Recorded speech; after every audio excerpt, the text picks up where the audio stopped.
Hello, everyone. Hello, good evening. How is everybody doing? Good How to you see doing, everybody. Chris? Oh, we're doing good. You had quite a day today. I had quite a day today. Yes, we were pulling air seeders today, and the inevitable happened. A hydraulic connection point on the wing of the air seeder I was pulling busted clearly off, and the wing of the air seeder folded out onto the highway. So thankfully, it happened at the right time, and it was something that was completely unpreventable, and we had help right away. And if anybody's seen Big Red sitting on the side of the highway in Swift Current, Saskatchewan today, that's what we happened. We got her back to the yard safe, and yeah, an early end to a long productive day that I thought I had. So Yes, wow. Pretty exciting life you're leading for somebody on house arrest. as long as I have a schedule printed, I am good to go. And I feel bad for my probation officer emailing in my last, requests and changes in my deadlines, and it's been quite the last couple of weeks. But we're getting there. It's just a work. Yeah, But I could be yeah, we sitting are. we could be sitting at home. I feel, it is what it is. So how are you making out Right. under your house arrest? Your conditions I'm are a lot doing worse. good. Yeah, well, I had my third meeting with my probation officer today, which is still really funny to still say that. Anyways, I quite like her. She's nice enough. I think she's just trying to do her job. It's a bit. My situation seems to be a little bit different than yours, which is very odd. I think we talked a little bit about this before, that you are allowed leisure time, and I'm only allowed necessities of lifetime, and which is fine. Maybe your probation officer likes you better than mine. Well, Hey I kind of guys. messed Oh, her we up. got some. Sorry, we got Ottawa. Alberta Vincent. Hi, Ottawa. He's coming from Ottawa, Canada. We just had some more from Ontario. I'll try and answer some questions as we go here. But Dean, it was actually an old case drill today, and we kind of feared when we left the yard today that it was going to be a trouble trying to make it. It's an old one. So, I see Tamara's frozen.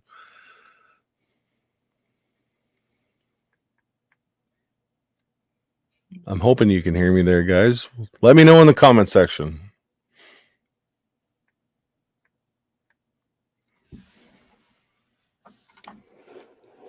Good evening, everyone. Tabor, Alberta, Saskatoon. Look at that. British Columbia's in the house. Ontario, nice.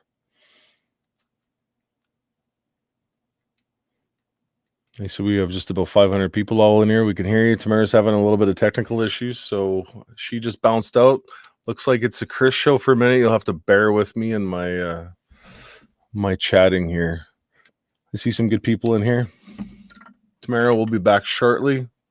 Okay. There she is. Wouldn't you know it? The week after we started doing this show, I started having problems with my computer. So hopefully it's going to hang on for a little while. Yeah. Sorry about that, guys. But you could keep going, so that's good. Well, we got lots to talk about, I guess. It's better if we talk together. Yes, that's right. Anyways, where was I? Yes, thank you all for joining us tonight on House Arrest. We're going to have Tom and Danny here later on. We're going to be basically discussing our origin stories, why we got involved, and how we all met. Hi, Jerry. Somebody from Innisfail, Quebec. Oh, I had my second French lesson today. Oh, how's that going? Yeah, it's going awesome. I have a really great instructor. I'm really, really pumped about it. So, couple things we wanted to just start off with here. I just wanted to say a big thank you to our good friend Ruby, who has taken on the big job of moderating our chats. I know there were some issues last week. Also, just want you guys to know that we have adopted a zero tolerance policy here. I'm all about free speech, but I'm also, if you want to be rude and obnoxious and aggressive, then you can speak freely somewhere else.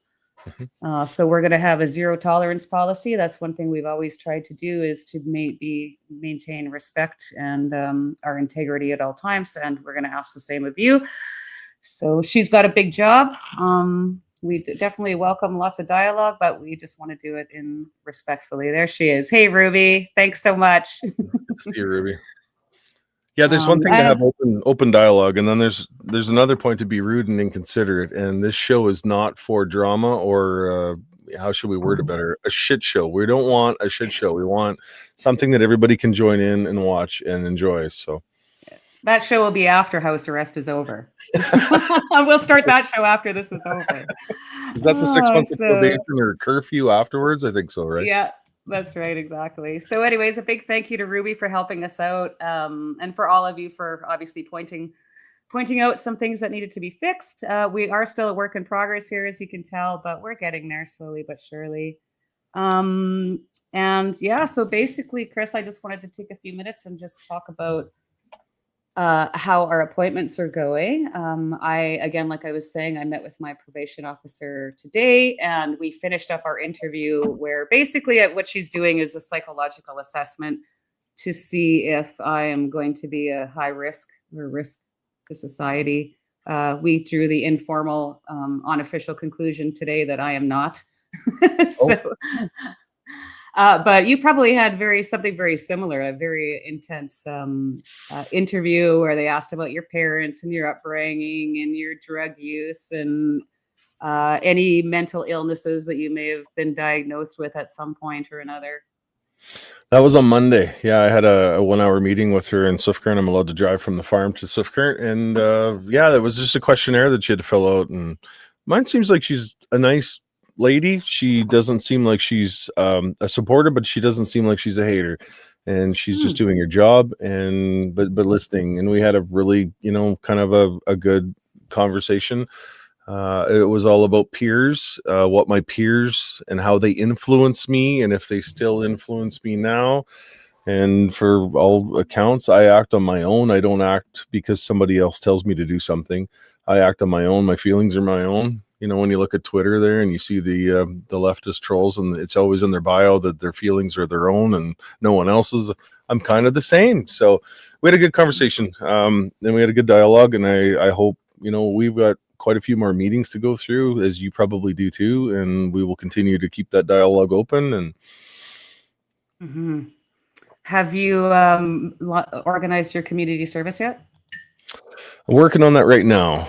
My community service will probably be held in my village of Stewart Valley, Saskatchewan. The councillors all got together at their monthly meeting here a week or so ago, and we're trying to think of things that Chris Barber could do around the community. And community is really important to me. So 100 hours, it'll go really fast. There's lots to do around there, and of course, I'm part of the volunteer fire department in Stewart Valley too. So we'll be, there's lots of stuff to do, like sweeping out the fire hall, getting the fire trucks ready. Every time we have a fire, somebody's got to go through the equipment and make sure that it's up to date and ready to go. All the trucks are filled up, the pumps are filled up. So yeah, there's lots. Nice. Well, that's good. How about I you? will be. Yeah, I had a meeting with my church yesterday, so I've got every Tuesday I'll be going, and I should be able to get about 5 hours in. I'm going to do things like help with maintenance and filing. They're looking for a bass player and a drummer on the worship team, so if I could figure out how to play bass, I'll join the worship team. I'm really excited. Nice. Well, you were just at that church. We just did the JCCF event before our sentencing at that church, and it's such a great church. I love the people there. We have a fantastic pastor. So, and then tomorrow morning at 10:30, I've got an appointment with a local charitable organization in town. I don't want to mention it just in case people want to call and badger them, but so hopefully I can get some hours in there. And yeah, so it's, I feel like I've had an incredibly busy couple of weeks for someone that's just supposed to be sitting around at home doing nothing, So, yeah. But, I have found myself, though, vegging out on the couch a little bit more than I normally do. And last night, I just, for some reason, was working in the shop maintenance and trailers, and I didn't feel good. I had a wave of nausea hit me. Maybe I ate something that I shouldn't have ate. And I watched movies on the couch all evening with my wife. So it was a good. Nice. Yeah, we definitely can do chill time. Yep. I mean, the funny thing is when, unless Dwayne and I are traveling and doing something, like going to play a concert or going to an event or something. I mean, we really don't do much anyways. I mean, I hardly ever leave the house anyhow. So, I mean, this is not really, we are taking an application to the judge. Actually, I talked to Lawrence today to try and get permission from the judge so that I can pick up and drop off my grandsons from school. So that was a new thing today. So hopefully that'll be granted, but he thought we could maybe just take that to the Crown and get the Crown prosecutor to grant that request. So hopefully, I can't see that being an issue, but it'd be my daughter is a registered nurse, so she works shift work, and that was just one of the things that I did often was to help her get the kids to school. So that one thing would be nice.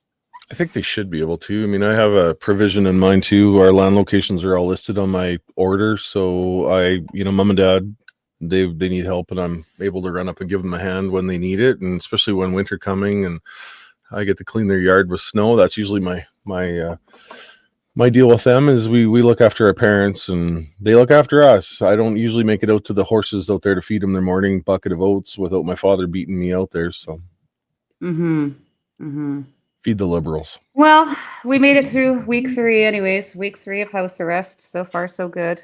Only 53 more to go. I brought some things up. Oh my gosh, my computer is just losing its mind. Okay. What do we have? We're on episode 3 right now, and we will be able to do episode 24. 3. Yeah. We've got some. Yeah, it has been good.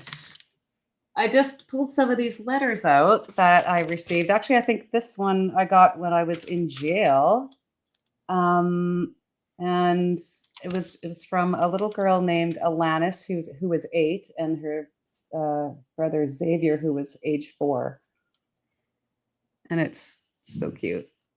It says, "Thank you for fighting for everyone's freedom. God will be by your side, and God will protect you from the enemy. With God, everything is possible. Stay strong. We are praying for you every step of the journey. Love, Alanis and Xavier." I got boxes and boxes of these. We have to we'll have to get them out. And this was another one I got. This was February the 15th. So the day after the invocation of the Emergencies Act. And I got this is from one family. So Vincent drew this. Look at that picture of that semi-truck. Can you see that? That's pretty good. Yes. Dear truckers, thank you for fighting for my freedom. God bless truckers. God bless Canada. Love, Vincent. Looks like he is 8 years old.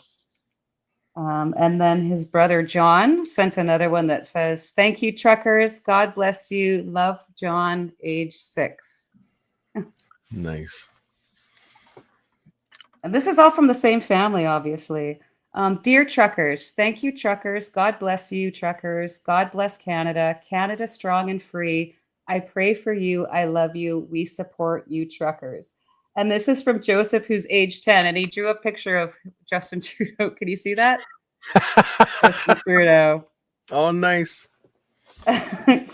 And this last one is also from Joseph, and it says, "Thank you, truckers. We pray for you every day. Thank you for our freedom. God bless you, truckers, and God bless Canada." And then he do a picture of the policeman looking at you, truckers. It says, "Policeman looking at you, truckers." He's a pretty good little artist. And then this is from their mother. "All you dear courageous truckers and support teams, may God bless you all 1,000 times over. You have made me proud of our country, proud to be a Canadian. It is so heartening after years of feeling surrounded by people who have been tricked into surrendering their freedoms, people who are indifferent or even angry when others exercise their freedom. It is so heartening to hear about the unified, peaceful, joyful, loving way that you all are standing up for the freedom of all Canadians. I wish that my parents and 9 siblings and I were there with you. Your witness is changing hearts, and that's the best, the only way to combat evil. I know that God and Our Lady are standing at the head of the convoy with you, and that they are blessing you for your sacrifice and courage. God make our land glorious and free. Love and prayers for you all." Isn't that beautiful? How do people find our addresses? I know when you got home from being incarcerated for 20 some days, you had a stack, and I've got a basement that is full of things that people have sent me. But it's amazing to see the resources that people will search into to get addresses and mail, things to support. Like, this basement is full. I wish people could see the amount of stuff that I have no room left on the walls. I know I've got boxes and boxes and boxes. And there's so many great stories in there. So I want to try and pick some out. This was one that we got actually on the way. You can tell because it sat in the big red there. I don't know if you remember this one, Oh yeah. but I think we got that in Ontario somewhere. Thank you, truckers. And this sat in big red for look at this. Look at Oh, the. Yeah, I mean, it was just amazing. I was So cleaning that's out the the kitchen. children. I think I was cleaning the kitchen up here a year or two ago, something like that, and I pulled one of the cabinets out to clean them underneath it, and in there was two big 2 foot by 2 foot murals from a couple kids, and I believe it was Quebec that did some drawing on it. I think they're just down there on the computer here, but I could have to see if I could find them. But it was a surprising thing to find when you didn't expect it. Yeah. Well, there's so many I know that I get that I just read them and I'm just burst into tears because the stories are so beautiful and people are so grateful and it really meant a lot to them. So it's a stack of stuff here. A stack of stuff here. Oh, my childhood matters. Thank you, truckers. Hammer down. Aw. There's a stage of 3 of them here. Oh, wow. Convoy. My body, my choice. Oh, wow. That's awesome. And one more. I'm a part of the fringe minority. I love it. That was a surprise to find that. No kidding. The children. Well, Danny got a hold of me. He's running a little bit late. Getting home from work. I see Tom is backstage. Tom is actually joining us from DC tonight, which is kind of cool. He flew down there yesterday, so we'll do a catch up with him. And obviously, when Danny gets here, we'll get started on the origin stories. Hey, Tom. Hey, I hope you can hear me okay. We can. Yes, we can. Oh, yeah. Good.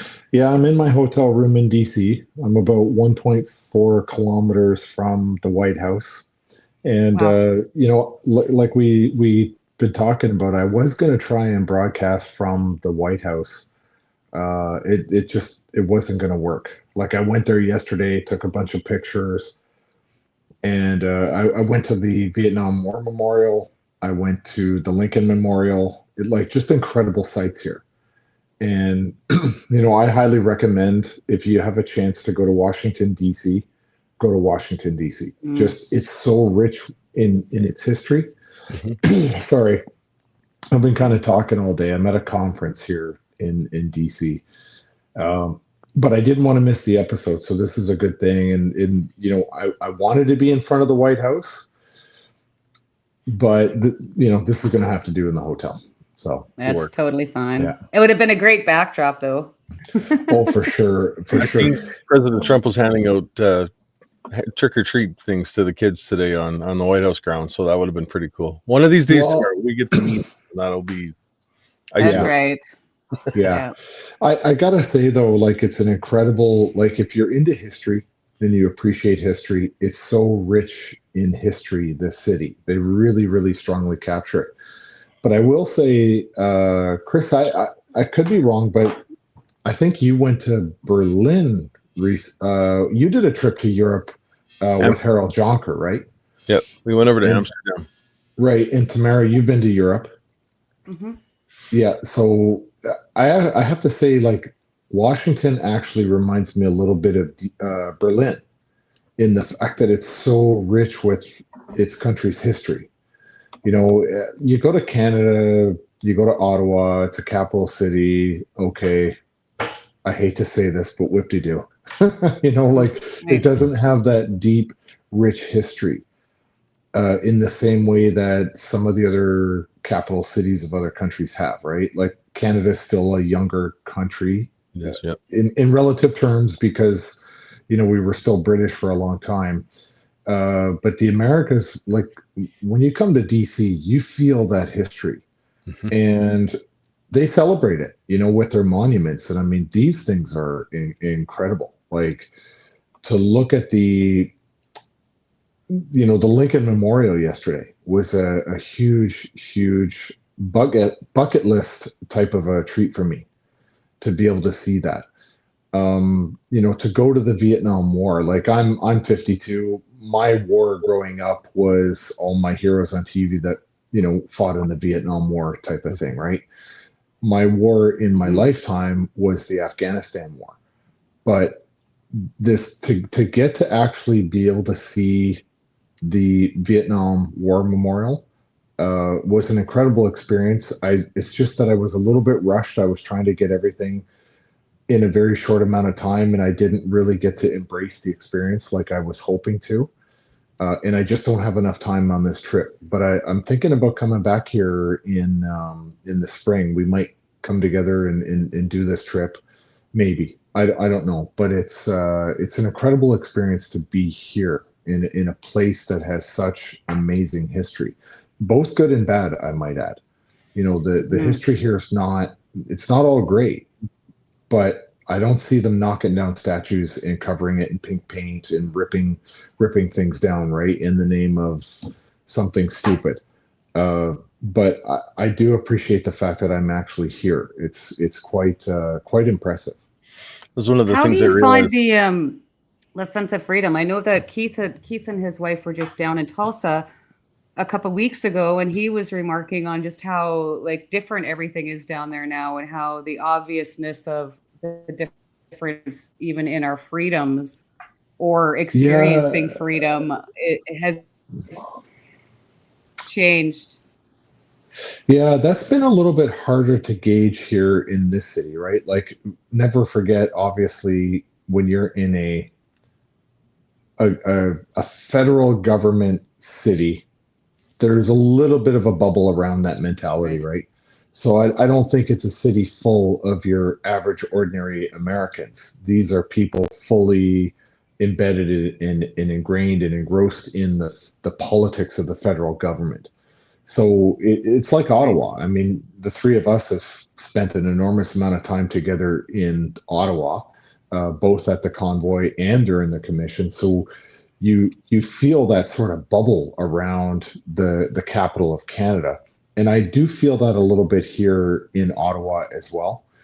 And at this conference that I'm at, it's actually we're talking about blockchain and government policy and all that kind of stuff and how it's going to impact everybody's life.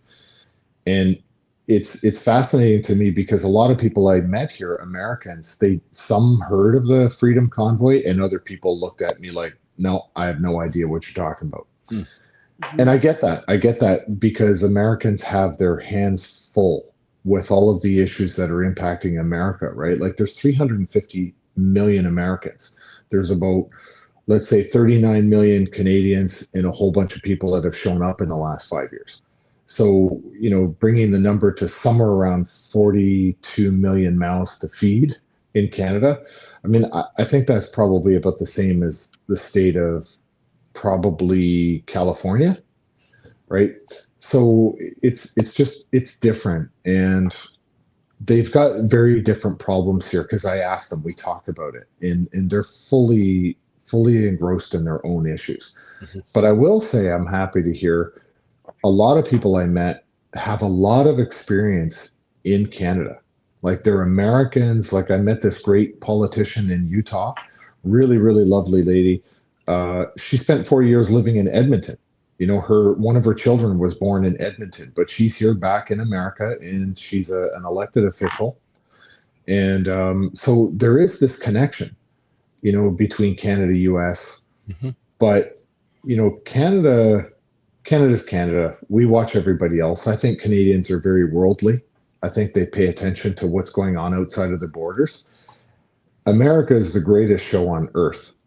They don't really have a need to look outwards. I always think of America like a fishbowl. Like the fish has this beautiful aquarium, let's say, and it's swimming around. It's like life is great. Why do I care what's on the other side of the glass? Mhm. The rest of the world is looking at how interesting the fish is, right? So that's kind of how I compare it. But I met some really amazing people, just genuine, happy American citizens that are interested in the direction that their governments are going in, just in the same way that we are. Mhm. So it's a little bit discouraging or disheartening when you see these sporting events and last year we saw people booing when the national anthem came on because of the elbows up crowd. And to me, I found that particularly frustrating because of the relationship between the Canadian military and the American military, and how closely they've worked together during both wars in Afghanistan and Iraq. And to see us get where Canadians would actually boo the American national anthem, I felt was so distasteful, so Oh, it's disrespectful, terrible. and just Terrible. terrible. And It and just so shows the disconnect, though, right? Like the disconnect, it and that does. disconnect has been brought to you care of our government, and Yeah. the misinformation and the managing and the conditioning of society that we've. Mhm. I watch CBC and CTV every morning on the TV here when I'm doing my office stuff. I see it, but I'm awake to what they're doing. Yeah. And there's a lot of people that I know, good farmhand neighbors of mine, that are their TV plays on the news all day long. And the first thing we'll get into a confrontation about will be Donald Trump, because CBC told. Yeah. It's Yeah. sad Yeah. because people can't think for themselves anymore. Yeah, but you spend a lot of time in the States, right, Chris? Because of, all the trucking that you do, the delivery, like the relationships you must have built over the years. So you're seeing it from a much more unique perspective than I am. And maybe Tamara, I don't know, but you spend a lot of time in the United States. I was 21, and I started when you're legal age to drive a commercial vehicle, you have to be 21. So I drove in Canada from 18 to 21, and then as soon as my birthday hit, I was thankful enough that I had a couple old school truckers, old Delbert Zacharias and Stan Mulnix. Those two old boys took me under their wing and taught me what I needed to know. Although those were the back in the days of paper logbooks, and you'd do 15 hours on the first day when the logbook said you could do 10. And we did some serious trucking back today. That's what I said when I'm talking with Jonathan when we're doing trucking stories. I'm like, you got nothing, buddy. We've been there, done that. But I see a huge. You know what? One thing that I've always kind of questioned was when trucking in the U.S. was that American flag is always standing proud. The patriotism in the U.S. was always there, and I always felt like Canada kind of lacked that compared to the U.S. when it come to how high they held their flag and their country. And it's not that Canadians aren't patriotic. I mean, we're all just complacent and quiet, want to get along, but we never did it to the extent of what I saw in the U.S. until when we went on that 4,000 kilometer journey across this country to Ottawa, and then I seen it, and then it was full front and center. Yeah. And you know what? Let's not forget that after the Freedom Convoy in Ottawa, the Americans had their own convoy that went to Washington, D.C.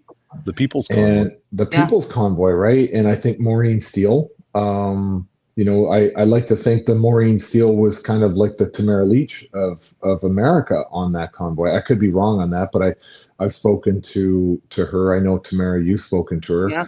That was back in the days when you and I couldn't talk to each other, so we wouldn't, right? So, but I think the Americans, they don't do anything halfway, and for the first time, Canadians during the Freedom Convoy sort of led the world in what was possible. This is a Canadian thing that inspired even the Americans, and like I take some pride in that we took a leadership role across the entire world. That when you can say that something you've done in your country actually inspires America or Americans, I think that's a pretty big deal. And I'm not trying to take anything away from the Americans. It's just that the country of America has a major leadership role across the planet. Yes. And so when you can sort of set a high standard, a high benchmark for the Americans to achieve, that's pretty amazing, and like I was trying to follow the People's Convoy. I was a supporter from afar, not that it made any difference, but it just kind of demonstrates how closely aligned the average American citizen is with the average Canadian citizen. And I think that we're cousins. It's an important. Well, and I think one of the shocking things about the Freedom Convoy and the way that the reaction from around the world is we're typically not leaders and stuff like that. I mean, if the United States gets Big Brother, we get Big Brother Canada. If the United States gets, American Idol, we get Canadian Idol. So I mean, movements like this typically don't come out of Canada. And I always very affectionately call it the most peaceful and polite protest of all time, because, that's typically who we are, or what we used to be known for anyway. I don't know if we're known for being too polite and nice anymore, but back then we still were anyways. But yeah, you're right, exactly. And I think I alluded to that last week. Like, I grew up watching this patriotism in the States and how much pride they had in their flag and in their institutions. And I was a little envious. I mean, I felt like I was proud to be Canadian, but I didn't see that kind of passion from Canadians about their flag or about their country. So, but I mean, and it wasn't just the United States, it was the whole world. I'll never forget Tom Quiggin running down with a cell phone to show me pictures of a convoy in Bolivia. With these old jalopies, and I think there was a donkey and a cart in it and stuff. Like, it was old VW buses and stuff like that. So it was unusual for something like that to originate from Canada. And you know what, Tamara, there's many times as we've driven back and forth to Ottawa in the last couple of years for trial, that highway is still adorned with flags. Yes. To this day, all the way across. And for those of you that are listening on Highway 17 in Ontario or Highway number 1, anywhere in this country, that's what we love to see. I love nothing more when I see a Canadian flag.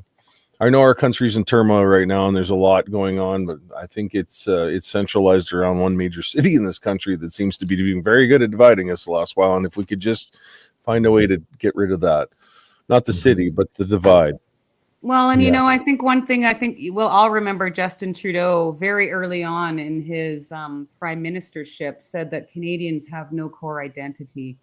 And I would argue the fact that we proved them wrong. The Freedom Convoy showed the Canadian identity, and that was supporting each other. All the donations that we received, the food, and I'm not talking about monetary donations. I mean, like, if we went out to the farm, there was reefers and trailers full of everything from like chapstick to tampons to earmuffs, prime rib roasts, you know what I mean? Like dog food and diapers, anything you needed. And so that to me was what our core identity is, because deep down, I think we care about each other. Well, like you've said before, Tamara, we blew that stereotype away where the government's saying, hey, you need to hate Quebec. Quebec is against the rest of Canada. When you said it yourself, when somebody was standing on Wellington with a Quebec flag, hugging somebody from Alberta with an Alberta flag, we blew that stereotype away right there. And I knew right then and there that it wasn't the people that are divided necessarily. It's the government and the media that continue this. Yeah. Yeah. And, I remember there was an American convoy trying to get into Canada to come to Ottawa to join in with us. And they were stopped at the border and turned back to America. And I remember distinctly thinking, I hope that they can get into Canada, get into, as close as possible to us. And this was like in the first few days that they were trying to get in. We kept hearing about this great American convoy, but they were, I believe, turned away at the border. But, I remember seeing hybrid, there was a black and white hybrid Canada-US flag that somebody was waving on their truck, because I think this was when we all said, borders be damned. We're North Americans, and this does impact all of us. We're people first, right? And to see the support from the Americans and us supporting the Americans, was I think a pretty special thing. And I grew up in a border town in Niagara Falls, Ontario, and I hope my dad's not watching this, but as teenagers we would go cross border. We go over to this place called Club Exit on weekends. We were all underage drinkers drinking watered down beer and stuff like that. But, I did sporting tournaments. I played basketball in a tournament against the American high schools. We did this once a year. And it was like when you go to America and you play in a sporting event, even though you're maybe a 16, 17-year-old kid, you're thinking, where am I? Like, I feel like I'm in professional sports here. Like I'm a pro athlete. It's an incredible thing. And that's to the heart of the patriotism that Americans have. They celebrate every moment. They celebrate within their communities, their cities, and it's a special kind of unique thing, I think, to Americans. And I never experienced that until I got to Ottawa. So I never had that. I never had that experience like they did. have you ever been in the States on the 4th of July? No, no. It is absolute, and I've done this many Mhm. times, trucking across the United States, traveling in the US on the 4th of July, and it is insane the amount of fireworks everywhere you look in the Yeah. interstates. It's unbelievable, and it's really something to see. I Mhm. never. Yeah. I can't imagine. Yeah, I could only imagine what that would be like. And I study history because of the military, right? And so I understand the relationships militarily. I mean, I was trained by American, British, Canadian officers, and officers from Quebec, a lot of good friends. So, I got that perspective on how we all do that, knowing that our rich history between America, Britain, Canadian troops in wars past.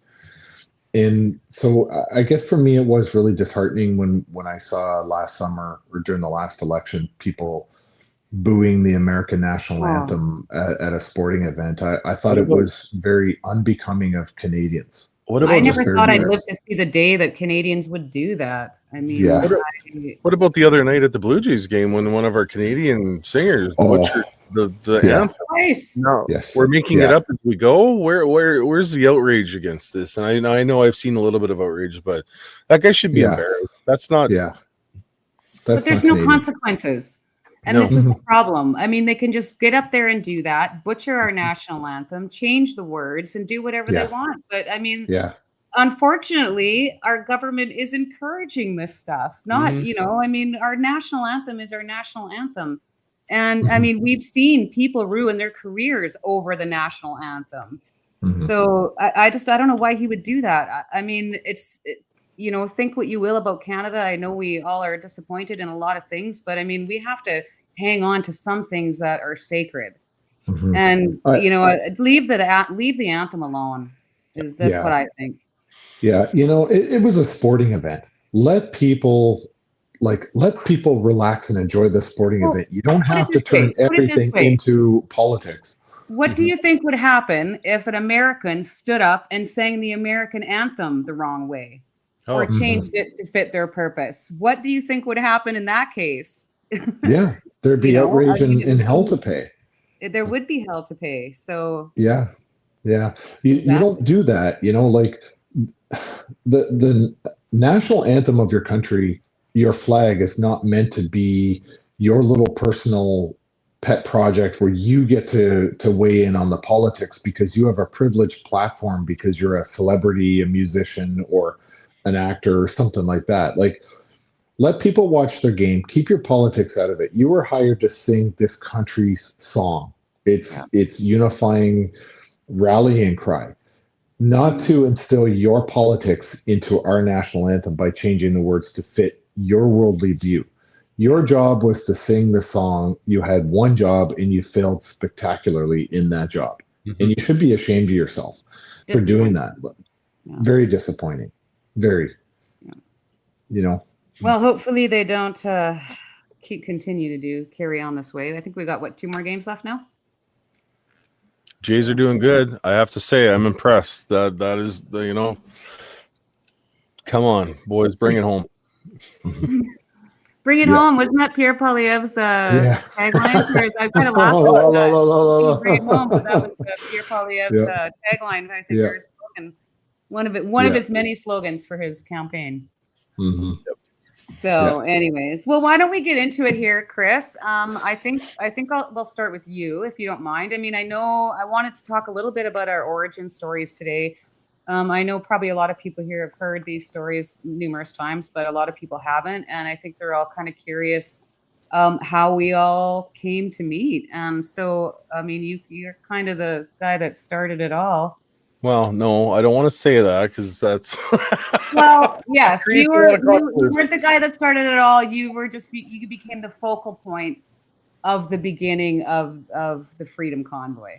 with your I would picture. like to say that I was the start of the truckers. I was the one that did a video on January 7th from a parking lot in Jamestown, North Dakota, being completely angry and pissed off at the direction of our government, being that guy that crossed the borders into the US all the time. And I would go into North Dakota and I would eat at restaurants and I wouldn't have to worry about a mask or a COVID vaccine passport to be able to eat at that restaurant. And I think I hit my threshold on that. But I think I hit my threshold. One of my thresholds was on October 1st, 2021. The province of Saskatchewan, after saying that they would not implement COVID vaccine mandates, implemented it. And I'd been the guy working through the COVID, through the pandemic for the previous, 2 years or something like that. And putting up with that. I mean, there was times when, as an over-the-road trucker, we weren't allowed to go into Tim Hortons or McDonald's and grab a cup of coffee. So you would have to stand in the drive-through lineup with passenger vehicles, stand there and order at the window and stand at the window and pick your food up. And I did that multiple times. Bathrooms were something that we couldn't find for a number of months. So the great outdoors was your bathroom. It was tricky. It was really tricky, but we kept going and we kept this country moving. And then when Justin Trudeau implemented the January 15th border crossing mandates for commercial drivers. Along with that, and the Arrive scam app, I hit my threshold, and I did a social media post on January 7th that went a little viral. And I think, on my end, I introduced the truckers into some of that. I had a following in the provinces here through, my trucking and what I've done in the last 32 years. So introducing that, and it kind of went from there. And then as things progressed, you realize that there was a lot of other people feeling the exact same with you, and some were a little bit more proactive. Some people were protesting the mandates for 2 years previous to that, actually getting out on foot and protesting their local legislative grounds. And that plan was already established that somebody wanted to do something, and it was just that collaboration of different people coming together. And I know that's a fight right now in social circumstances. Who started it? Who did what? I never started anything. I joined in with a whole bunch of like-minded people that had the same idea and felt the same frustration at the direction of our country and our government. And it's been a wild ride for the last couple of years, but I gotta tell you, it's one that you'll never be able to relive it. And all we can do now is tell stories about our influence, I guess. Mm-hmm. Exactly. Well, and it was obviously like how I came to meet you was because of that video. And I've never really considered myself to be a protester or an activist, but after Bill C-69 and Bill C-48 and the legislation that was coming down the pipe at that time, I mean, I was working in the oil patch, and I was seeing, how this was directly affecting people I knew, people I cared about, friends, families. And so I joined just a local group that was rallying every Saturday. And that's kind of what we did for a while until, that sort of proved that, nothing was still changing. And then, of course, 2020 hit, and I just started following stuff very closely. I really felt right from the start. And a lot of people told me this exact same thing. I think at the beginning of the pandemic, people were afraid, but everybody, it didn't matter if you were thought it was going to end all of humanity or believed that it didn't exist. The one thing that everybody kept saying to me was something doesn't feel right. Right. So something from their own intuition was saying something didn't feel right. And so I started, going out on my own. Obviously, after the 2016 American election, I really stopped watching a lot of mainstream media because it just proved it was all like a bunch of BS. Because I was that person that got up and watched CTV every morning with my coffee, right, and just played the loop over. It was, so I was going out to these rallies, never really, amounted to too much. COVID hit. My husband and I spent COVID in Manitoba, but it was there that I discovered Trish Wood's podcast. I started following Dr. Zev Zelenko, Dr. David Martin, Byron Bridle, and just doing my own research. And then also just talking to friends, family, things that were happening in the local community that didn't make sense as far as the mandates and all that stuff was going. And I heard some really terrible, heartbreaking stories from people. And I just got more and more frustrated. And we were fortunate to get our jobs offered back to us in Alberta. So we moved back here in November of 2021. Basically dropped all of our stuff. I mean, when I got home from jail after March or in March, like it looked like a couple of college kids were living here because we literally moved into this house a week before Christmas, had Christmas. 2 weeks later was the convoy, and the rest is history. Anyways, but I was really, trying to just find a way that I could help. And I mean, it was frustrating. Obviously, it was a really dark time. And then my good friend Cindy, of course, a lot of local areas had their own kind of private groups, right? Where they'd go meet in shops and stuff somewhere. It's hard to believe we even lived like that, but we did. When everyone would leave their cell phone at home and drive out to somebody's shop in the country somewhere. So there was groups like that locally. And I remember saying to one of the gentlemen here at this meeting one night, this is like a week before, if that, before I called you for the first time, Chris. And Cindy introduced me to this other gentleman that was on this committee, and it was his action committee. And I looked at him and I said, "You're going to want me on your action committee." And then a week later, we were starting this whole thing. But so my good friend sent me your video, and I reached out to Glenn Carrot actually, because I'd followed the United Reroll, a little bit when it had gone out in 2019. And I had just reached out to him over social media to try and find out who this Chris Barber was, and if I could track down his phone number. And I did. So the rest. I is still have that history. book, by the way. What day was that? January 13th. This is 13th. my note. When somebody calls me for a load, when they need something hauled, I have a notepad that I keep with me, and this book is almost full of notes. But in this book, way back in it, is the day that Tamara Leach called me, and I don't know if I could find it right now, but this still has all the police contacts that we had. Yep. Everything is written in this book, and I think I'm about 5 or 10 more pages to go before I have to find a new one. So it's done me well. Nice. I have yours on. I still have my notebook with your name on it too. Oh, nice.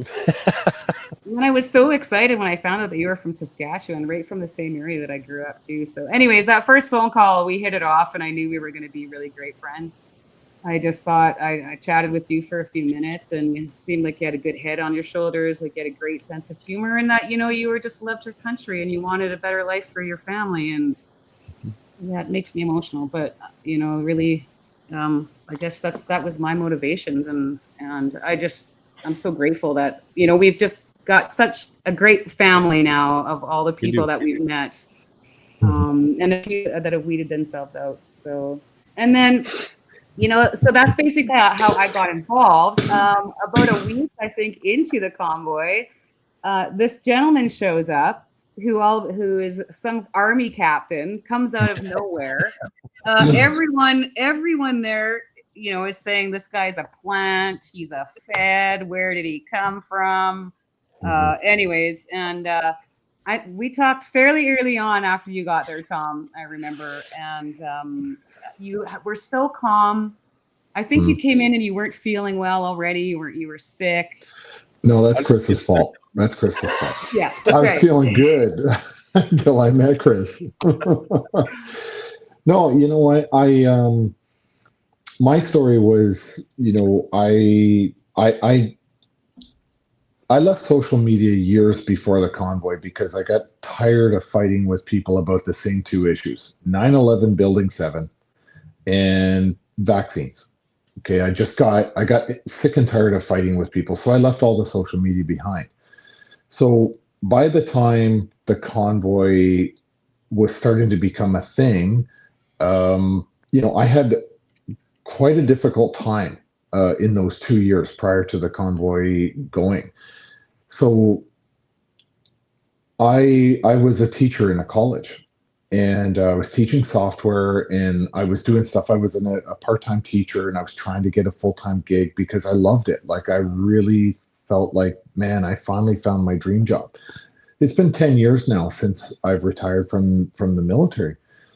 And but what I knew was in the early days of the pandemic that nothing made any sense at all. Like nothing from day one. In fact, I have a really good friend of mine who, a friend Dan, he's in London, Ontario. I used to train Krav Maga with him in his club, and we stayed in touch over the years. And he had told me about 2 weeks before the first lockdown, he's like, yeah, we're going to lock down in 2 weeks. Because he, a friend of a friend of a friend kind of a situation in the RCMP in BC knew 2 weeks before the first lockdown that we were going to do it. So what did I do? I went to Costco and I bought all of your toilet paper. So you guys didn't have a chance. I had all of it. Lots of toilet paper.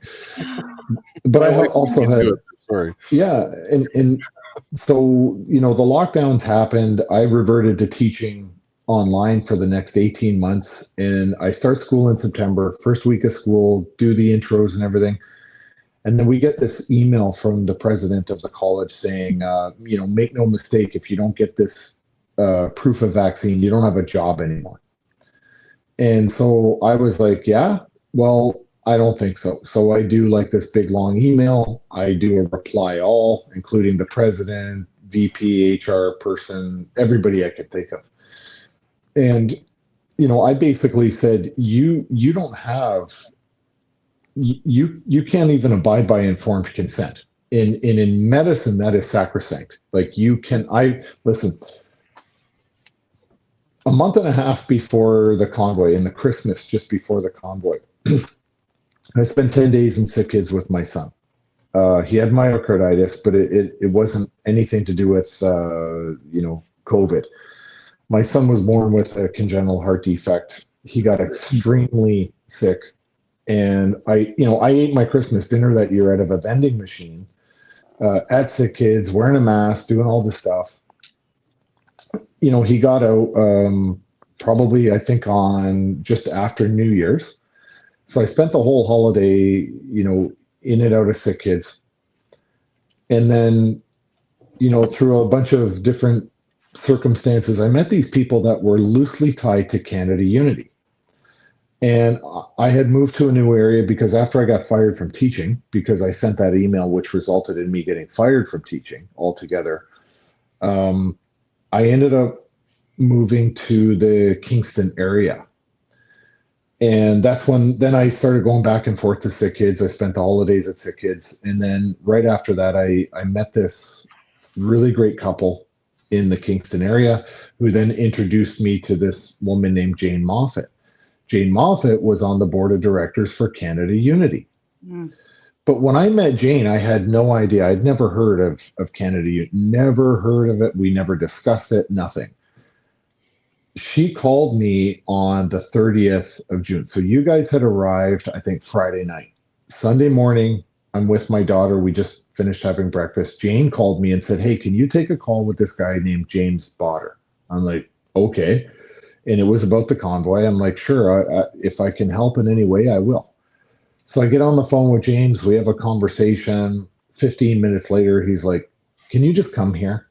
Because I was like not even 2.5 hours away.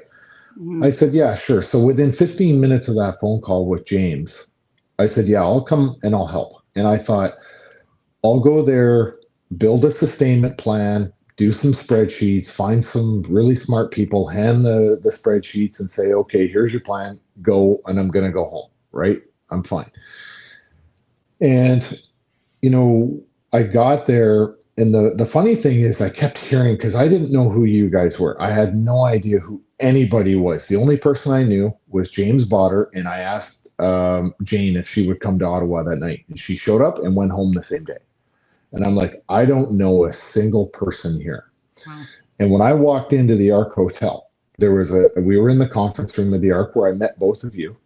Yeah. And I walk into a room full of people, and Bridget Belton is the loudest person in the room, and she's yelling at the Ottawa police, Fong Lee and Lou Carvello, both sergeants with the OPS.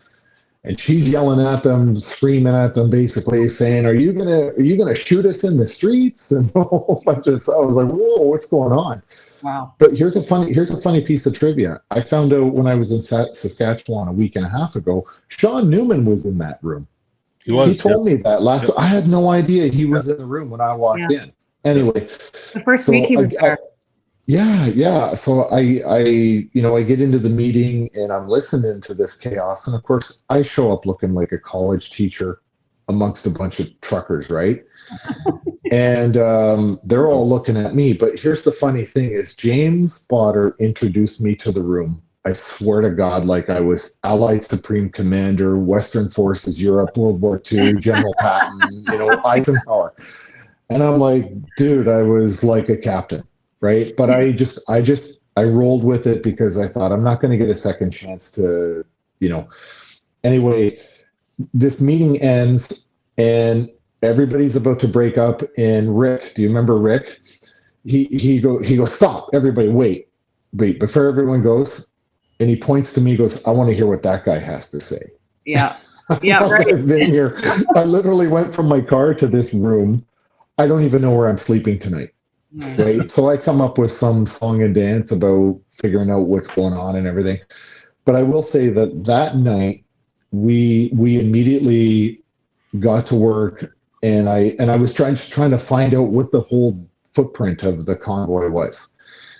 And I said, okay, I figured out the footprint. We didn't even have a map at the Ark. You guys had a really good setup at the Swiss, but at the Ark we had not even a map, and it was almost like a cartoon. I'm like, "Can somebody get me a map?" And one of the guys walked in with a big giant map, and I said, "Okay, let's start looking at where are the hospitals, where are the police stations, fire stations, all the vulnerable infrastructure. Let's mark that. Those are now no-go zones. Let's look at all the routes." And I said, is there any way we can open up a safety route on all of these, on every street that we're in? Can we open up one safety lane? And not a single person in that room said, no, I'm not going to do that. Everybody was like, yes, you're right. Let's do that so that we can allow all the emergency services people to get to vulnerable people. Mm-hmm. And if there was an emergency, they could go and save them. There was no pushback. Like no pushback at all. Everybody was like, yes, I think that's right. Because you didn't have to walk in and be an army guy and say, look, we need to be safe and responsible.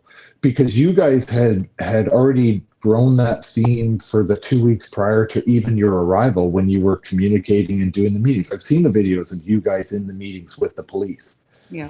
That was already the ethos of the convoy, safe and responsible.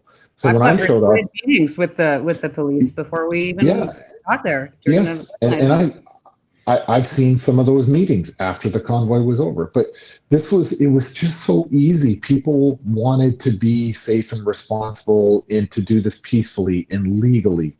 And so for me, I walked in and I thought, you know what? I don't think I have a lot here to do. I think a lot of the issues that James originally thought that I'd be able to help out with were going to just naturally resolve themselves.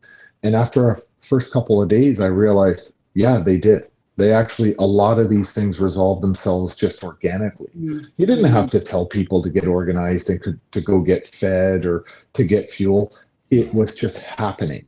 People knew what to do. What was challenging was getting a conversation or any dialogue with the government. Right. That was the impossible feat. And so then, my last bit, because I've gone on a little bit long and my earphones are telling me to shut up because the battery's going to die. I'm being self-censored by my earphones. Keith and Eva showed up with a team of lawyers. And I remember the day that you two did that first press conference.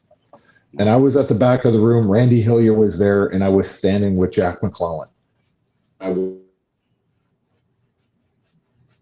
Oh, we just lost him. Was that the earbuds? Yeah, it must have been his earbuds. Is that better? There you go. Yeah, there you go. Can you hear me? Yeah. Okay.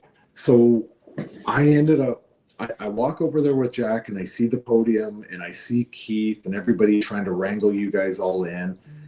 And I looked over at Jack McClellan, and I said, you see that guy over there? You see the lawyers over there?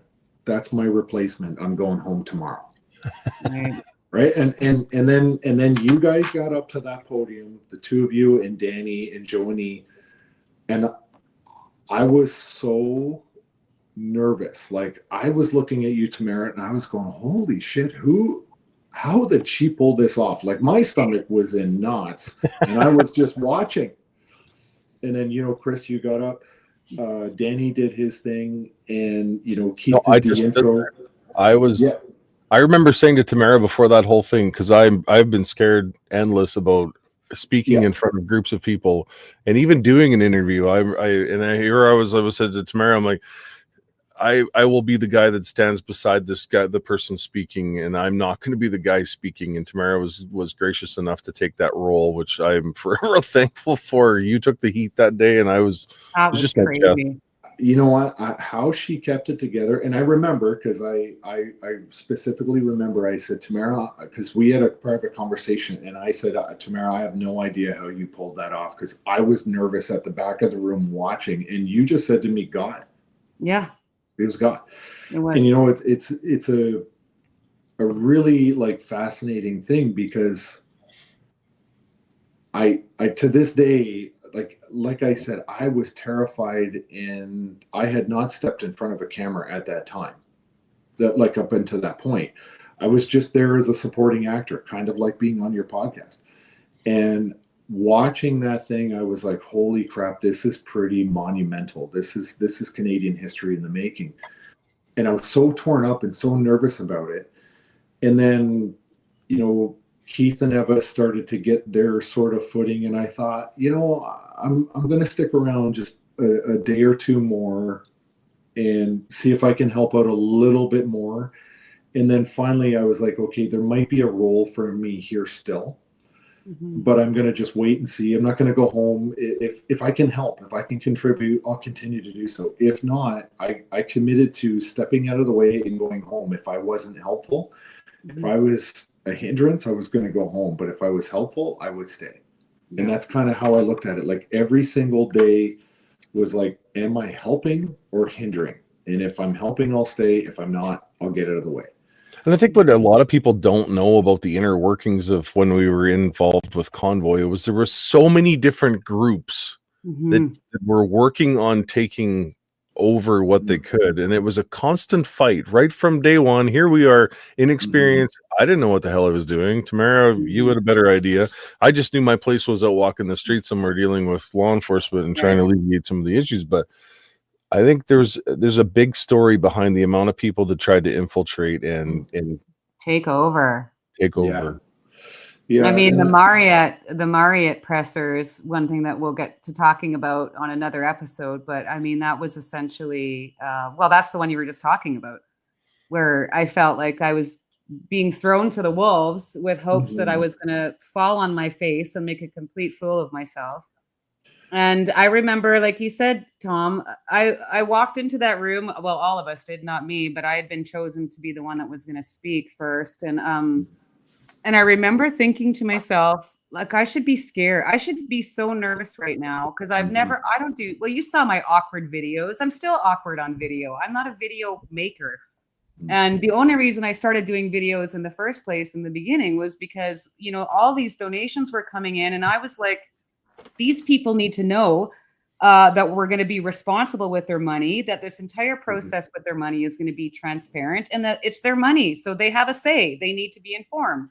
So I started making these awkward videos, and then I was selected to do that. And I just remember honestly walking in there just struck by the fact that I just had this overwhelming sense of calm come over me. And that's when you asked me that, I mean, there's no other explanation than that wasn't me. That I should have been freaking out, losing my mind. You know what I mean? There was an aura about it, right? We were protected and we were looked after right from the start, as I think we still are to this day. Like I remember talking to Jack about it, and I was like, my stomach is turning. Like, I don't know how she's keeping her cool. I don't know how she's keeping it together because, maybe we talk about in this conversation, because I did go in front of the camera a couple of times. And I can tell you the very first time I stepped in front of a camera at the Convoy, I had no idea it was live. I thought it was recorded. And then I noticed out of the corner of my eye, there was a little cell phone on. And that's when I realized it was live, and I almost threw up.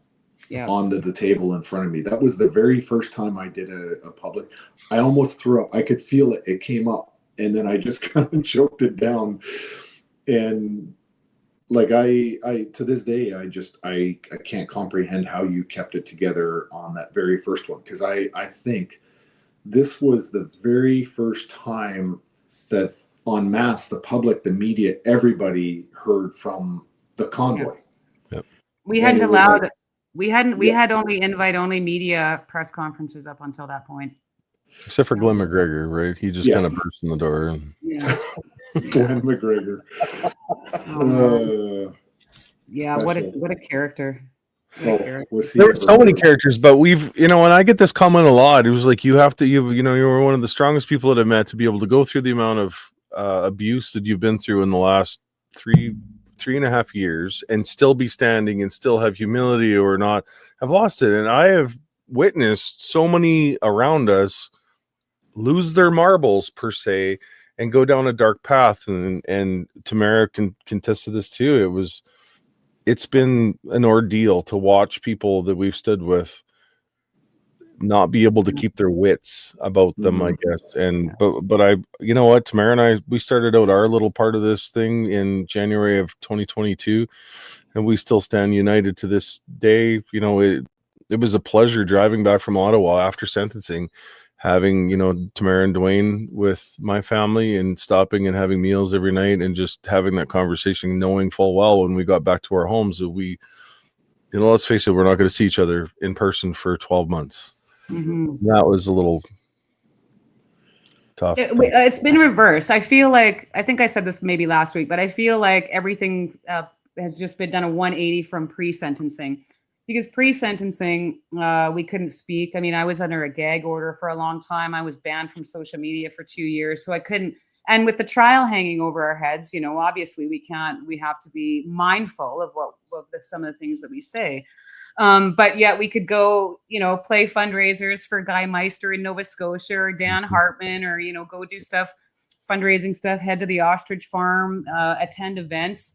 And now it's like, so I can say whatever I want, basically. I have my freedom of speech back, but now I can't leave my house. So it's kind of awkward or just ironic, like how it's just done a complete 180. Yeah. Well, I want to go back a little bit to the first time that I had met Chris in person. Yes. Because I got there and, I was trying to get orientated. Like I was trying to figure out what was going on, who's who. And I kept hearing this name, Chris, and I kept hearing this name, Tamara. And I'm like, I have no idea who they are, but they sound important. Right. And that's all it was. It was like, okay, every time you hear Chris and Tamara, listen, because someone's going to say something I probably need to know. And I don't know which one of you I met first, but it was the same thing. It was in the Ark. It was in front of the map. We were on opposite sides of the table. I remember Chris, everyone was saying, oh, he's sick. He's not feeling good. And then Chris walks in. He's got his hoodie over and he's hugging a warm drink. And he shakes my hand. And I looked at my hand and I'm like, I'm going to regret that. Yeah. Natural, really Tom, you're welcome. Natural antibodies. That's right. Come on. Right. But and so then you had like a day or two of recovery, and then I remember seeing you on Fox News, and I remember hearing it, and I was like, who the hell is that on Fox News? Like who, like, because I didn't see it I heard it, and I'm like, I don't know who that is. And then I look over and I saw it was you. I was like, holy shit, this guy is amazing. Like, I'm sorry, Chris. Like, can I tell my Fox News story for everybody listening right now? I think it's kind of epic, and it's just in my world. That day driving truck, I would listen to Fox on the Sirius XM day and night, and I was a huge fan of Tucker Carlson. Like I always. Bill O'Reilly. Before that, I listened to Bill, Sean Hannity, and the phone rings, and we're somewhere. Tamara and I, Jonathan, that's in the cab. Phone rings somewhere around Sudbury, North Bay, somewhere, and it's a New York area code on my cell phone. And so I answered it, and I don't remember the name specifically, but it's like, Hi, this is Samantha with the Sean Hannity show, and Sean would like to speak to you tonight. So I'm like, holy mother of pearl, I need to phone my father because he's a huge Fox News fan too, and I'm like, I'm on Sean Newman's tonight, and like, this is amazing. And the phone rang 20 minutes later, the same area code. I answered it, and it's like, hi, Samantha with Tucker Carlson's show calling you. We'd like to have you on the show tonight. And I'm like, oh my gosh, I don't know if I've ever been in the bigger dilemma right now. I'm like, I really want to do Tucker's show, but I really want to do Sean's show. And I know. So I thought he was just going to float right out of the truck window. He was just on cloud number 9. I'm like, first world problem. Sorry, Sean Hannity. I can't do your show. I've got Tucker booked, right? So I ended up and doing it gives us two nobodies from the middle of nowhere, Saskatchewan and Alberta, right? And all of a sudden, he's on the phone with Tucker Carlson and Brad Wall and Sean Hannity. Oh my gosh, who else? There's so many. I was lucky enough, though. I got the phone call a week later. I did Sean Hannity's show that night, and I thought, oh boy, I'm not going to be on Tucker's show. This sucks, And so I did. I got the same phone call. Only it was Tucker's crew that phoned first the next week, and I booked the show. And then Sean's crew phoned immediately after that, and so I was able to be on. I think it was on Sean's show twice and Tucker's show once. Yeah. It's been unbelievable for a prairie boy. Yeah, but you know what, Chris? Like, the reason I highlighted it was like because I'm talking about the pressure of Tamara's press conference that you guys all did, but I gotta say, like, I was like, man, this guy he is representing this whole convoy with such clear, articulate, purpose. You represented everything that people were in that convoy to do, and I was like, man, this guy's impressive. Like, so I'm gonna say, I think as a convoy group, we were very, very fortunate that we had two people that were the spokespeople for the convoy that could go and deliver the clear message and to embody what every ordinary Canadian was there to do, and not to stammer or stumble over your words. It was clear, it made sense, it was human, it was Canadian. And so I remember thinking, man, this guy can talk. Like, this guy is representing everything, every reason that I'm here, and, Tamara, you got up there and it was like, you couldn't be more cool, and so I thought the people that are representing publicly the face of this at least can express what my heart is feeling as to why I'm here and what country I want back. So I thought that was vitally important. And so then going back to you, Tamara, we met in the exact same spot in the same room, opposite sides of the table, but you came over with Thomas O'Connor. Yeah. And we were talking, and it was the first time we met, but you brought Thomas to meet me, and it turns out Thomas was like my counterpart to the Swiss. Right, basically, yeah. Yeah, and the first thing Thomas said, and he was like, if you do that, you're making a major mistake. And I was like, shit, what did I miss? What did I miss? Right? I mean, tell me. So we hashed it out, and I had a great working relationship with Thomas, and so I started every morning. I would, I think twice a day, I was going from the Arc to the Swiss. I'd have my meetings with them, and then throughout the day, or we call, text. So we were always trying to be coordinated, but between me, Thomas, Danny Bulford, the objective was always be safe and be responsible, and make sure nobody got hurt. And I want to preface this. We didn't want the police to get hurt either. Right. We had spent a lot of meetings talking about everybody's safety, everybody's, not just ours, Yes. And we pulled it off. I think we pulled it off. I honestly think, and you know why we pulled it off? Because there was no desire to not do it. Right. But it was all in messaging, Tom, right? Yeah. We messaged to anyone protesting to keep the peace and keep your head and keep it cool. No matter what they throw at you, you comply, you work with. And we noticed that even when police, officers were beating the living daylights out of protesters on our nation's capital, that people still kept their wits. They still tried to stand their line, even though most of them didn't have trucks. They didn't have horns. They were there just It's a Canadian charter right to protest. The only trouble was the government has overlooked the charter for so long and trampled on it. And that's, going back to last week's episode, having Brian Peckford with us, right? That was one of the biggest things about Ottawa for me, as well as working with the vets, to know that the last living signature of the Bill or the Charter of Rights, Brian was there with us trying to defend it 40 years after. Yeah. Mm-hmm. Yeah, and it was important. I mean, like, to be able to even get a meeting with Brian was a big honor for me, and to be in that monumental moment. And I think we talked about it last week, that monumental moment where you're sitting with one of the only person alive today in Canada that helped give us the Charter of Rights. And you're sitting in the room the first time you ever met him as your Charter of Rights and freedoms are being taken away from you. And not just me, but Brian's as well, and his wife. Yep. Like, the irony there, the irony. Yeah. Like we talked about last week, that just the irony of that, the very first meeting with him, even, and the circumstances, and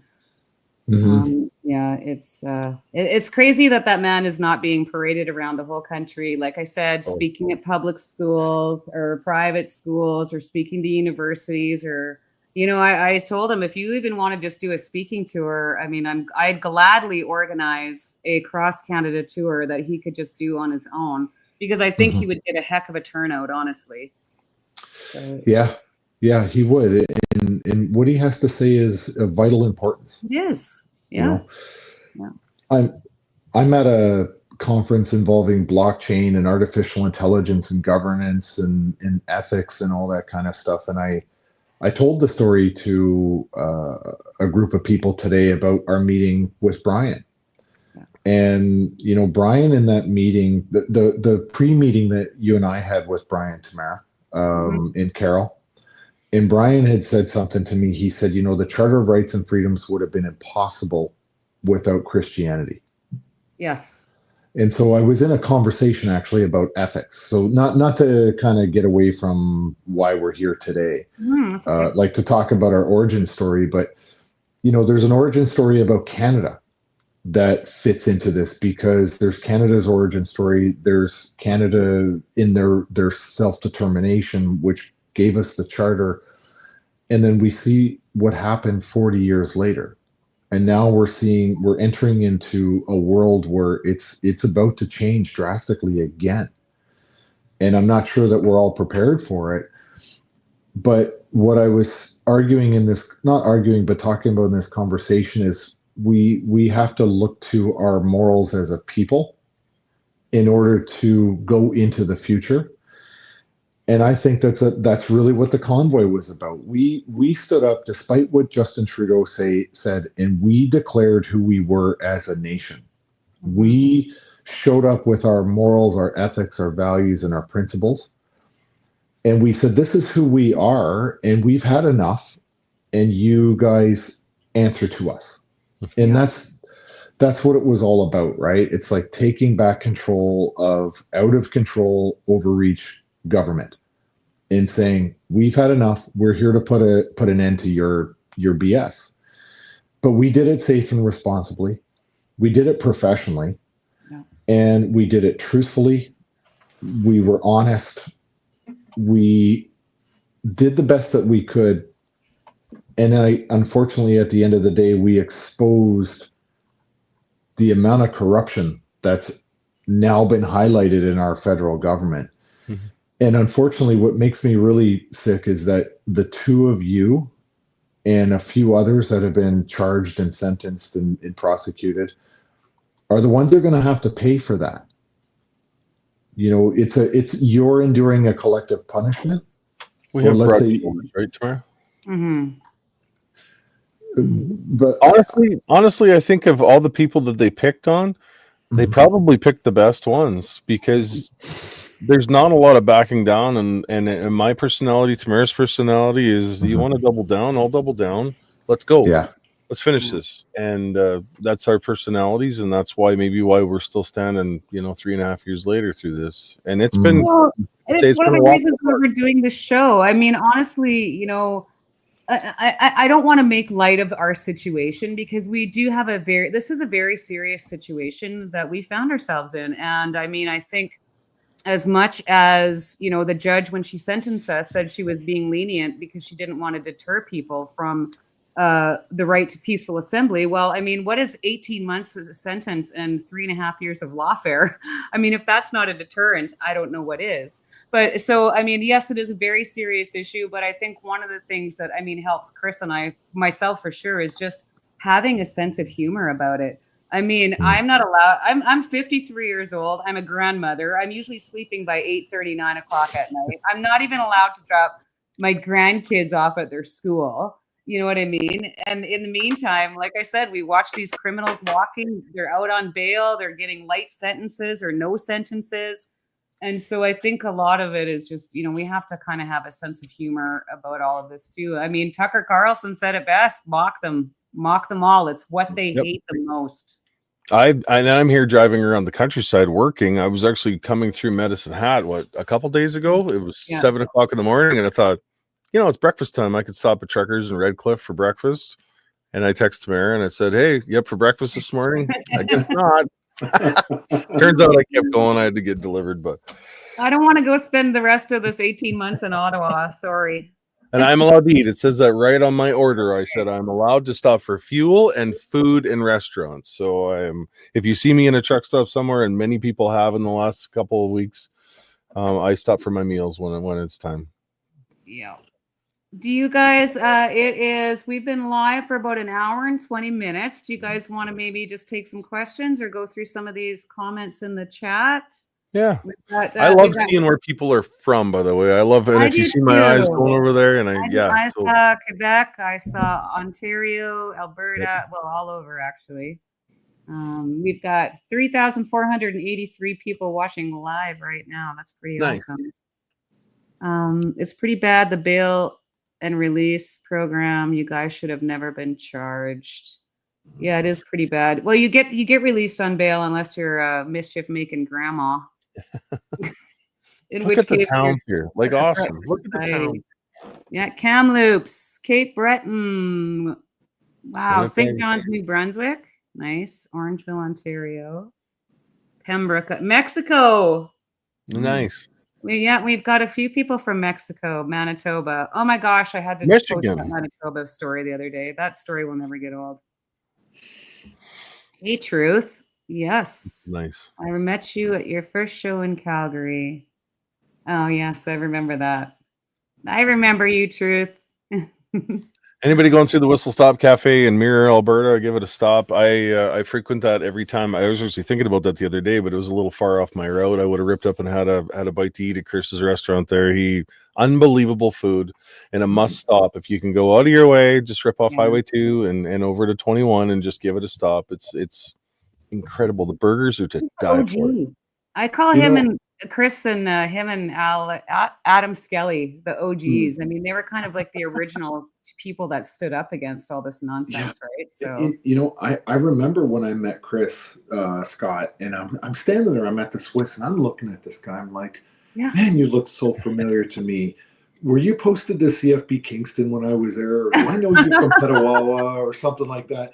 And he's like, yeah, I'm Chris Scott. I'm like, oh my God, I'm such a dumbass. Like, and like I agree. Like, Adam, Chris, the originals. Like, for me, it was like when I got to Ottawa for the convoy, and I got to meet like Danny and all these people like Chris and everyone you're talking about. I was like, this is amazing. I get to meet these amazing people that stood before I was ever even in the picture. And if I can help them, I'm going to help them, right? Because these people had balls of steel and stood their ground and led the way to make it possible for me to even be involved in the convoy to help. Like these are just like the very first people that stood up and stood out were incredible to me. Just such an inspiration. And I remember reaching out to Chris Scott too via social media, and then got his contact information. And he was not planning on going to Ottawa, but I kind of made the point. I'm like, Chris, you were like the person that I watched the most. You have a big foot in this whole movement right now. you need to be, or if you can, be there with us. In the last minute, he pulled up stakes and he came with us. So Yeah. him and Jess. Yeah. There was a lot of people that Unforgettable ended up Carrie. weren't coming and then ended up coming. The greatest stories are the ones that, you know, people just hopped in their car. They thought they'd travel with us for a couple hours or maybe to the border, and they ended up like driving all the way to Ottawa with no like luggage or no supplies or anything like that. Nicole, one of like Nicole Hunt from North Battleford, Yes. North Battleford.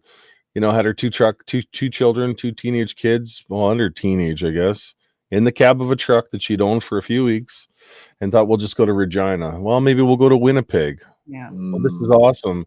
And when I was arrested and was planning my return, I had to phone Nicole and say it's time to go. And she wanted to stay and fight. And she'll watch this video, and I'll get a message, you know, afterwards. And she cried and she said, I need to stay. And I said, I don't think, you know, having two children in the cab of that truck right now with what's coming is good. And she shed a few tears, and then she followed us home afterwards, and that was it. It was, you know, a solemn drive. Yeah. Yeah. What about Kim I can't Kennedy? even imagine. You know, Kim Kennedy, her and her daughter decided at 10 o'clock at night, hey, you want to drive to Ottawa? Yeah. Okay. And off they went. Yeah. You know, incredible stories. Yeah. We intend to showcase those too, like going forward. We will. I Well, want to we've get got these so many people in the chat. Exactly. Like we're going to get some of these stories from people and have them on. And I mean, I want to have. We need a story behind that toilet that sat on Albert Street that people could throw their parking tickets in. Right. You remember that? Yes. I know all about it. Puppies. Oh my gosh! Here, there was one. Do you remember the Freedom Puppies? I found this when I was downstairs, and it was from the people that had the. I won't read it all, but it says, I don't know how I ended up with it. It was just at the Swiss Hotel when I got out of jail, and a whole bunch of mail there. But it says, "Dear Armed Prior Support Camp and Team." Well, I'll just read it quick. We left Saskatoon on January 24th. I'll do it this way. On the convoy for freedom. We never imagined that it would have turned into the absolutely epic wild ride it has been. As we traveled down the highways and through the cities and towns, we were cheered on by thousands of flag-waving people, jumping, cheering, and crying. It was extremely overwhelming. We never expected it to be as supported as it has been. We were fed and cared for so tremendously throughout our 3,500-kilometer trip up to Ottawa that we hadn't spent a dime on food. When we rolled into Ottawa, the locals were so supportive that again was overwhelming. We had our pregnant Yorkie with us who delivered her litter of 5 pups on February the 5th in our bunk while we were parked in gridlock on Kent Street. We called these pups the convoy puppies, but all the people started calling them the freedom puppies, and they were very important to the locals representing new life. I remember that. We held the line till February the 19th when all hell broke loose, and we were the last block to leave as we had seen the riot squad coming down Kent Street. We ended up here at your camp. This is an Armed Prior, remember? Early evening on the 19th, and have stayed here and watched your camp grow tent by tent and witnessed the tremendous local support you have received with food and supplies of every kind. We were again so well taken care of, and we just really want to thank you for all the people. We just really want to thank you for all your supreme generosity and love. What Trudeau and Satan meant for evil, God has turned to good. The people have united so immensely from every background and are continuing to hold the line and fight for freedom. We will continue our fight from freedom from Saskatchewan at home, and we'll pray for you as you all continue to carry the torch in Ottawa. We love you all. God bless and keep you safe. Hold the line. Love and prayers. Jake and Lynette Clausen, and of course, Keely and the Freedom Puppies. As I hear my dog Zippy barking out in the garage right now, somebody's obviously in the yard. We'll cut this one off here. Tom, I want to thank you. I know you're busy. Really thank you for taking the time and for coming on as you sit down there in Washington, D.C. Yeah, you know what? Thanks for doing this every week. You know, I think it's important because the one thing that I've often said is we're never going to get to healing until we get to accountability first. Here we go.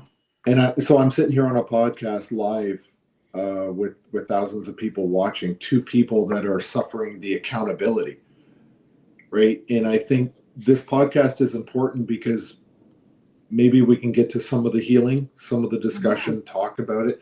It's not about reliving the old, the glory days of the convoy. It's just about acknowledging what we all experienced and telling the story from behind the scenes, like how I felt about you guys, the things that you guys had did that I was just in awe of. And I'm like, man, I'm lucky to be here. I am very lucky. The last thing I'm going to say, Tamara, is your book, Hold the Line. Okay. You got arrested for saying hold the line, and who is it out west right now that's using the slogan, hold the line? Hold the line. Minchie, right? Yeah. Let's see if he gets arrested. Let's see if there's any accountability there. Well, and it's interesting because he's basically using that as a term because he wants to overthrow the government, right? Yeah. So, I mean, here it's okay for Naheed Nenshi to say hold the line and talk about dismantling the UCP government, which is totally okay. I say it in response to somebody, literally response to somebody, and I'm under house arrest for 18 months. Yeah. He is a very vile person. Here. Hi, Sam. I don't know if you recognize my mug or not, Sam, but I Sam out of this one tonight just for you. I saw him pop up there. You go back to the days of the pandemic and the lockdowns and all that, and some of the things that Nenshi said about people, and I can't find the video right now of him calling us all thin veiled white nationalists, and let's face it, these people shouldn't eat. The most vile and disgusting things came out of a mayor's office from Calgary, and now he's literally NDP pawn of the week, it seems like. It's pretty disgusting to see our politicians being like that, especially somebody like that. They should know better. Any of them. I mean, Doug Ford's behavior, I can't even believe these are adults. I don't, it's just going to make me want to curse and swear and say the F word, but I mean, how embarrassing. We don't do that here. No. That's right. And I mean, could we just grow up and get some adults back to this table that are going to behave like adults? I mean, if it was my children calling people names and behaving in such a way, they'd get their butt spanked. Well, let's face it, being a politician is a thankless job, from the lowest level of your governing bodies to the highest end. And a lot of times people have been so busy right now with work and raising a family and providing that we've taken that priority. And so those people that shouldn't have had those positions of power are in those positions of power because we've allowed it. So I've seen a lot of people stepping up the last number of years and becoming part of the system and changing from within. And congratulations, because that's how it's done. And I agree. And I want to say one more thing. Andrew Lawton is a federal member of parliament. He was there with us. He witnessed it. He saw it. He experienced it. Matt Strauss, doctor, he pushed back. He spoke the truth. He's now a federal member of parliament. Aaron Gunn spoke the truth. He saw it. He's out there. Oh God, I can't believe I'm forgetting his name, but he's in Niagara West. Dean Allison. Dean Allison was a federal conservative. He's the one who got the meetings with James Topp in the Conservative Party. There are some good ones, so I don't subscribe so much to this 338 or how many ever they are now. But there are sparks, there are shining lights within in the government that are us. There are people. And they're in there, they're trying to make a difference. I'm praying and hoping that the system itself doesn't gobble them up and spit them out. But it's our job to keep them and accountable and keep reminding them of that. And like you named one hell of a name there when you said Andrew Lawton. He is very vocal in the House of Commons, and his videos are doing quite well. And Andrew, amazing guy. Nailing it.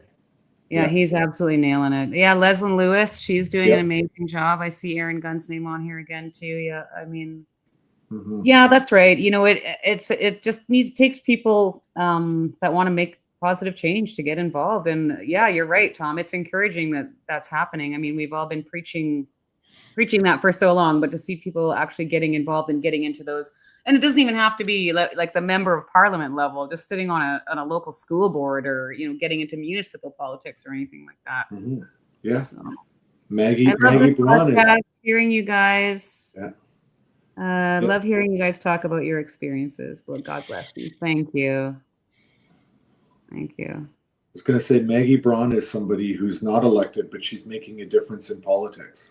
Yes. And Maggie was with us in Ottawa. She was Yep.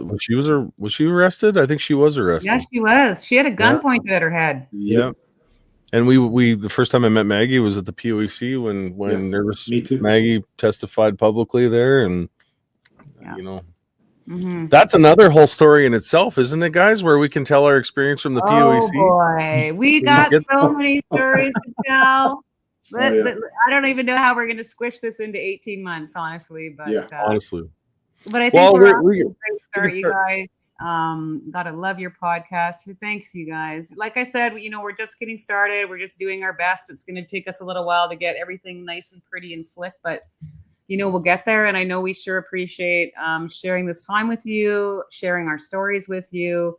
We hope that this show will give you a bit of an insight into who we are and why we do what we do. And also, not only that, but we got to keep you informed of what's going on with our exciting house arrest. So I've got the ditches all dug in the backyard now. I'm just going to have to get a pickaxe and start smashing boulders now.